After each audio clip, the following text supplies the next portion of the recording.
Welcome to Energy Stew. This is Peter Roth, your host. And I'd like to ask you, do you want to know more about Inner Earth? Sometimes we call it Metal Earth. But however you want to call it, it's the same thing. And again, I have our Inner Earth expert because he's been there and can tell us so much. And he's ready to tell us a whole lot more in the next half hour. Lowell Johnson, welcome back to Energy Stew. Thanks, Peter. It's always good to be back here. It seems like we get together like once a month now, but it's just the nature of things, isn't it? I think it's important, actually, that we have this connection and communication because I think for both of us, because we both are having experiences that support each other and can talk about it. And as I was telling you before the show, that I've had some amazing experiences with beings from Inner Earth who have visited me. In a we'll talk about it because it was powerful and life-changing. And your life changed greatly when you visited there. And now you're, for some reason, everybody is more and more excited about it. And I think that's because consciousness is shifting and people are tuning more into important energies that they feel within themselves. And probably many of our audiences have had lifetimes there and are drawn to know more about it, or maybe are going to have future lifetimes there and don't know it, but their souls know it. And so also interested in learning about it more. And so, and you were saying earlier that you're learning about, not that you visited those, but you're learning about other cities that we know are there, because there are many of them. And so let's talk. I agree with all the things that you were saying at the beginning. I am certain that every soul has lived in those other civilizations. Some resonate more with it. They're triggered in ways that they don't really understand if they haven't been around it. I know what I could tell you about Lemurians and Telos, you could fit in a pop bottle, before I had my experience. And looking back on it, I was pretty freaking blindsided living this life in this incarnation and understanding what I thought I understood about the nature of the world and anything beyond it. Well, when, they kind of tap you on the shoulder so that, you get your vibration to rise, you can experience things in that realm. Wow. Then it just compounds. An experiencer, at least in my case, doesn't have one experience. It's kind of, here's your first multidimensional experience, get used to it. And then we're going to open up the door to more of these opportunities because we want you to help others in the same way, just get themselves open and ready for these things. Not like you said at the beginning of the show, not that you're here to change anybody's mind, because we're not. We're sovereign beings with our own free will, and we're going to make our own damn decisions. However, you and I have been given wisdom that we're meant to pass along to others. Right. And then what they do with it after that and how they discern is their job. My obligation's been satisfied once I passed along the information that I found is true. Here it is for you. It's up to you. If it doesn't jive with you, bless your heart. I send you love and light on your way. But I know what is about to change here soon. And my job is to assist others to open up their eyes. If you don't get it, great, love you. I'm on to the next one, because there are people that are being triggered in this way and they don't understand why. I know. It's amazing. I was given this stuff to assist them along the way. And also, we're not ready for everybody just to have this experience that you had, because as we were talking about before the show, is that you were on Mount Shasta, and so your frequencies were high enough by just being there, and you were also a soul who's prepared to have those high frequencies. But on Mount Shasta, they were high enough that you were in a state where you could visit them. I think that's really a good way to characterize it. Yes, it's true that my vibration was higher than most, but you're right. There's something about Mount Shasta. And after being there now for 4 years, there's something that you just plug into. It's almost like there's a patch cord that you plug into that you feel. Now, I've been there enough. I know the difference when I'm there and I'm not there. And there's something energetically charged on that mountain. And it just, like you said, I think it takes somebody that's already vibrating a high level, like supercharges it to the next level. Right. So that's that's Mount Shasta. Now, I've been visited by beings from Middle or Inner Earth recently, 4 times, and I'm in New York City, and they want me to.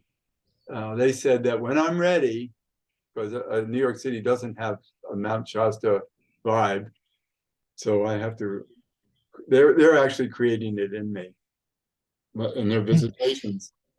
Their visitations have charged my frequencies to an unbelievably high level already, and I'm trying to catch up with it now, physically. But my etheric body is almost off the charts in high frequency, and so it's. I know that I'm physically not ready to go there, but they've Well, you said that earlier, so here's where I'm gonna challenge you in front of all your listeners.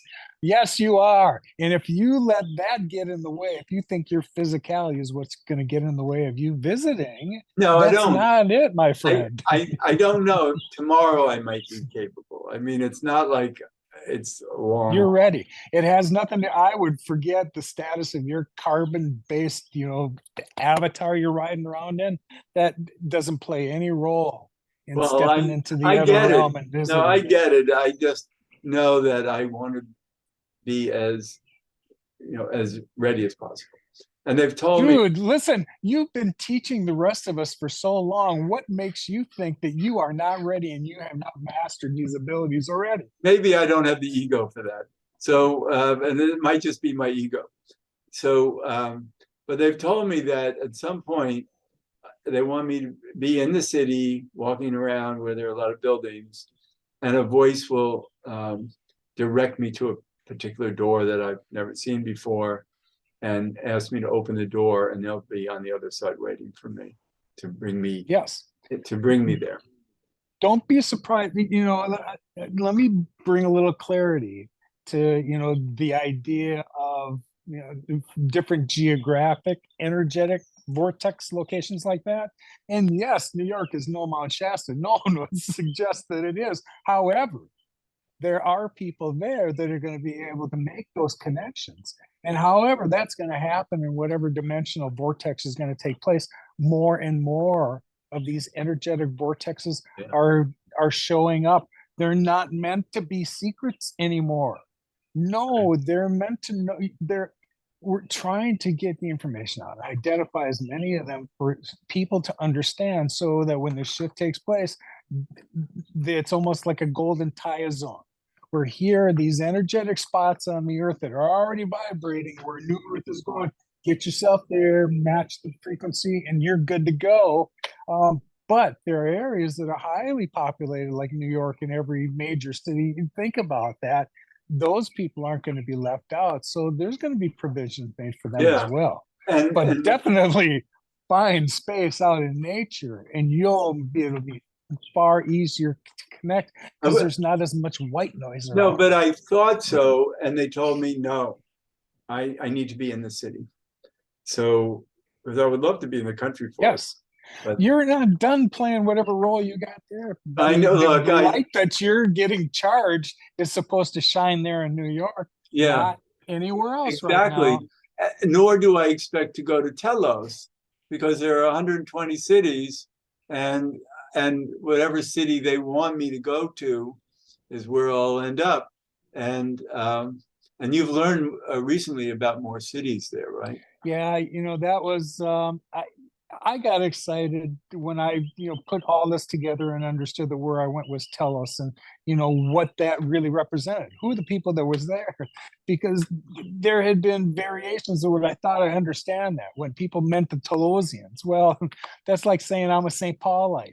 Telos is a city, and actually, Telos was actually named for an area of Lemuria that covered a lot of, like, just California, but all the way to the Southwest. So when you think that there's like an energetic thing that you think that you feel in Sedona and even parts of New Mexico, that was all part of Telos, the Oh, bigger that's Telos in cool. the end. The area beneath the city of Telos is absolutely beneath Mount Shasta.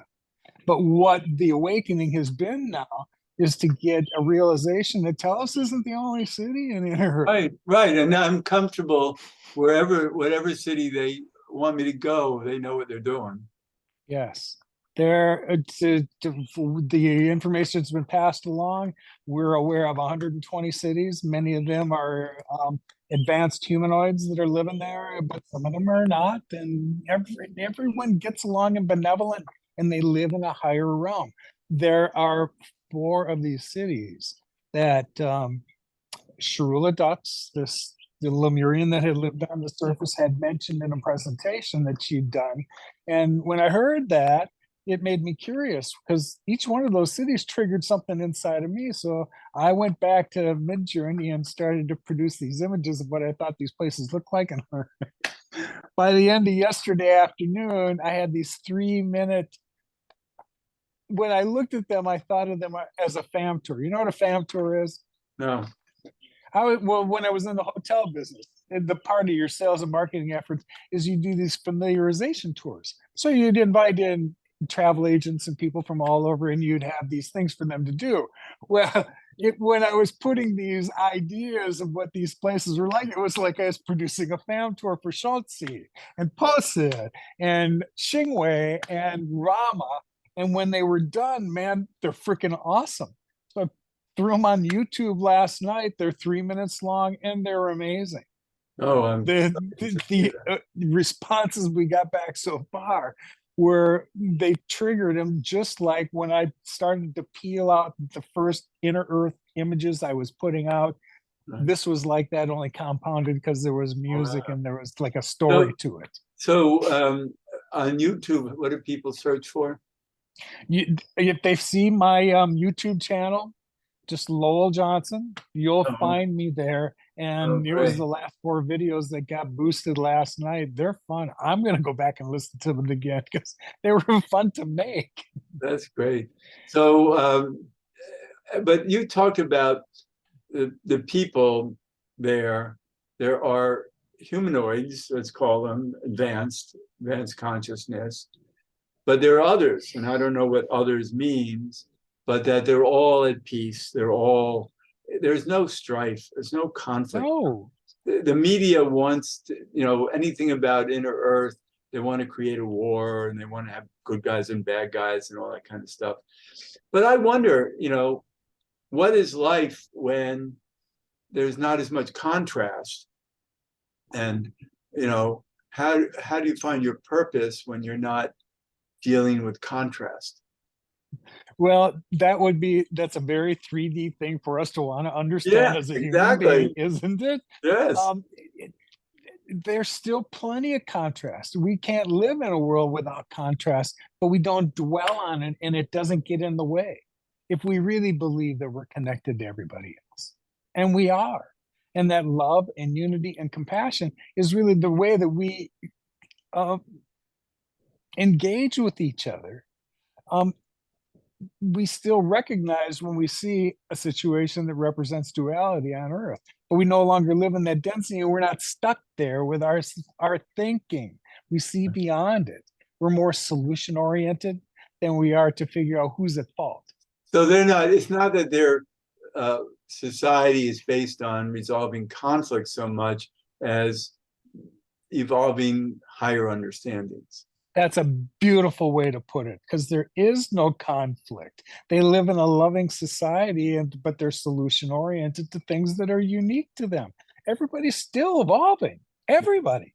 There's still more lessons to learn on behalf of Source. And that's what we're here doing in every incarnation. Those lessons have value. That's why mine are different than everybody else's. Those are my contributions back to the Akash later on, and so are yours. Right, Those are so that we store them away and we don't have to learn them all over again. but up here, the contrasts are so strong that Yes. it's difficult, and that's why the entertainment industry is drawn to express conflict and all of that. It's too much, and I'm at right now with the visitations I've had from four visitations now from Inner Earth. My frequencies are sky high, and I'm learning to be less absorbed by contrast. Not that I don't not that I'm free of it, but that I'm not drawn into the struggles and the craziness that the lower, in other words, what the lower frequencies hold. I can't seem to bring myself into that. Don't want to. I don't want to waste my time in lower frequencies, and so I'm grateful to be given. I mean, they I don't know how they did it, but in days after their first visit to me, my frequencies were sky high, and they haven't come down yet. I didn't say yet. I don't know if they ever will, but humbly, I thought, well, that's nice. They're up high, but another week or two, they'll get back to normal. And they never have. And I'm of the opinion, you seem to, the times that you've been sharing with me, you kind of meter a little bit and you fluctuate a little bit. To me, I just have this opinion that once you've reached a level and you've seen it and you've experienced it, you know what being 800 is then. Yeah, right. And I don't know if you really drop from there ever. It's not to say that we're still emotional bodies in this ethereal thing that we've got here, so we're affected by frequencies and vibrations, and yes, they can lower, but I don't think really in our etheric body isn't affected by the physicality of the things that would drop our vibration, and my vibration hangs on to that. Right. I know it's very high. There's that old saying that I guess from World War I is, how are you going to keep them down on the farm after they've seen Paris? And so I've seen Paris in frequencies, and that's a funny thing that you say, because when I started to have these experiences, and the talk of disclosure started to roll around, and whether this would be an example of that, I didn't really know where to fit myself into any of that. But what did occur to me is that oh God, I'll get this thought back in a second, because it was damn it. All right, well, let me also go on to say that the fourth visit I had, these are very real, because when they visit, they announce themselves by creating a vibration platform on my bed, in my mattress, and so my body is just kind of vibrating with it, and it's like, okay, who's here? What's up? And the last visit, finally, my wife was around, and I had her feel it, and she could feel it and say, yeah, it's vibrating. So it's not, it's very a grounded experience. And then the frequencies can be measured. So my frequencies are very sky high, and they've been measured by many people. And so I know that's, nothing, of my own mind. And then, and now the last visit, I was infused with special signals, 3 signals, and light codes that are they said, are now in my light body, and they want me, when I come see them, they want to teach me how to work with them.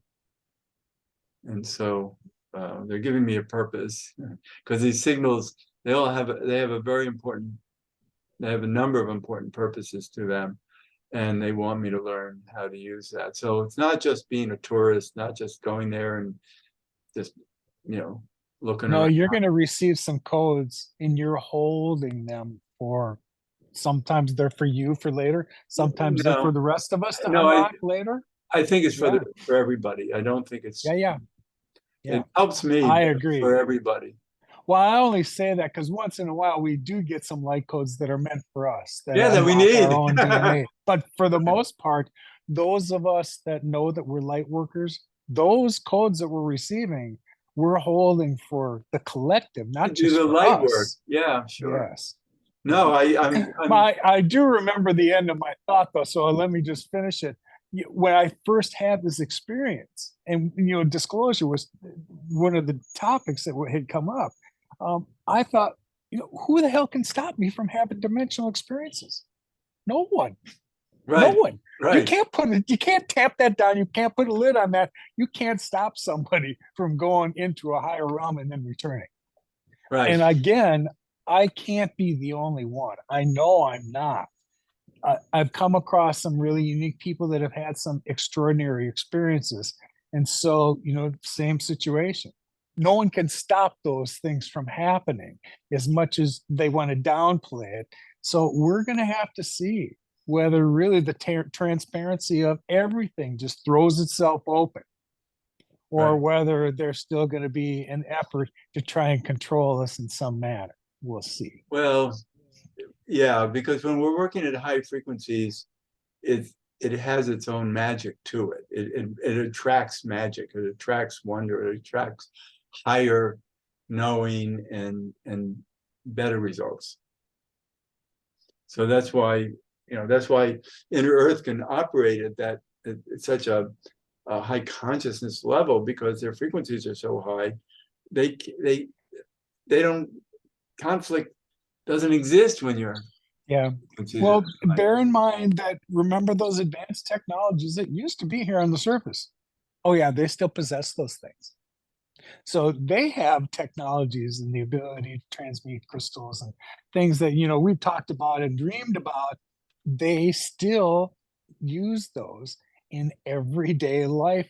And those are some of the things that they're talking about being eager to share with us when, Oh, the so reintegration excited. takes place. Yes, exactly. Think of it, you having your own little Tesla model in your backyard that doesn't just power you permanently, it powers the entire neighborhood or whatever's in the vicinity. And, you no longer are bound by wires. But But these frequencies they gave me are now contagious to wherever I go. And so I know that wherever I show up, other people are, is moving other people to a higher consciousness, at least while I'm there. I don't know. yes, what I think about that in terms of, you got greater light. So you shine a little bit brighter.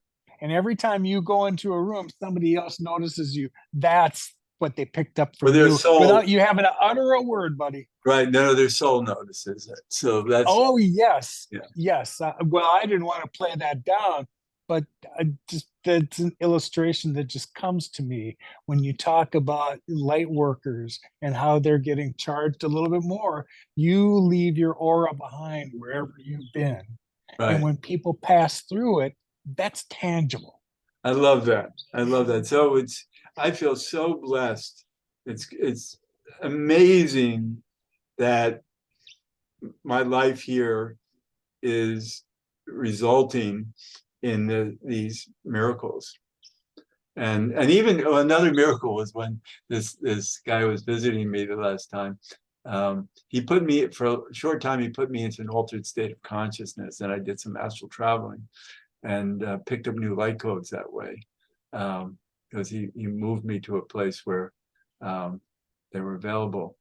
And I didn't even understand what was going on until I got back, and he was still sitting there, and or standing there, whatever. I mean, he was there astrally, not visually, and we were communicating telepathically, but very strongly. I mean, it's like, it's just like speaking with somebody, but you don't have to verbalize it. You just are back and forth talking, and it was beautiful. And he said, yeah, he needed to do that for me to put me into an altered state so that I could acquire new more codes than I had been. So because he put me into a space that had these special frequencies and lights and geometries that I was able to experience and come back from that. So this is so. I knew to some of your listeners, it's going to sound like voodoo, but I can assure you there is a process associated with the things that Peter just described, and they're very real. There is some ceremony to the things that we gain back, but I just would encourage people to open their minds to the realities and the things that Peter's talking about here, because they're real. They're real. We're just kind of bound in this density down here, and trapped by what we thought we've ever experienced and the stories we've heard. We are not that. I think a lot of our audience understands these levels of consciousness and astral and telepathy and all this kind of stuff that is part of this, and I think I have a very advanced audience. Well, I would think so. This isn't the kind of topic that you listen once and you didn't stumble in here by accident. And if you did, you returned for a purpose, because there was content here that you connected with. Yeah. I hope for everyone else that's listening that they're beginning to recognize the same things in themselves, because I'm not unique to anybody else. This is why we're here.